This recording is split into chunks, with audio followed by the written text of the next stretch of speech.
Now this movie is about a girl, Lily, and so she has a mom that's a little strict and a dad that can't even see her suffering. So her dad buys her a doll for her, and her name is Lily D.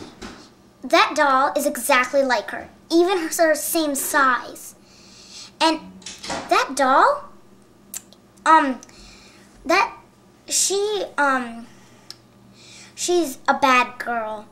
She's from a store that people actually make real dolls that are actually like real, like they're like humans, but they're dolls. Some are silly, some are nice, and some are really serious. But Lily D wasn't any of those.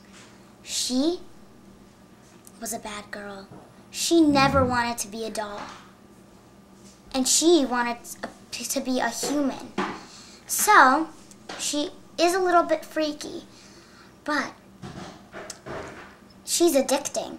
So, if I'm Lily, and this is pretend an imaginary Lily D, I'm like, oh my God, I love your hair. And they actually start believing that Lily D is a real person.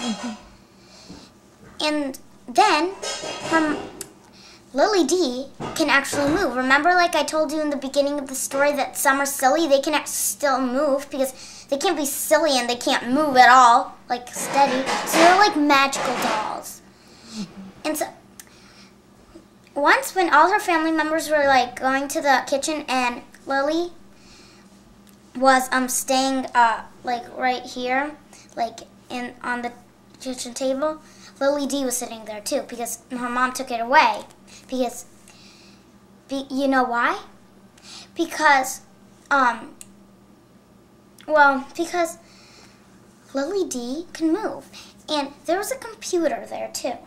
And she just spilled coffee on it on purpose. But at the end, Lily starts turning into Lily D, and Lily D starts turning into Lily because Lily D made a spell on Lily because she never wanted to be a doll. And then she starts throwing Lily out to the garbage can, and she's like regular Lily. She looks exactly like her and everything because she turned into her, but she was actually a doll.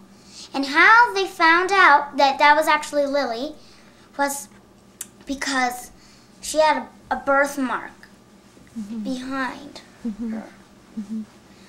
And Lily D didn't. That's what the story's about. Спасибо. Thank you.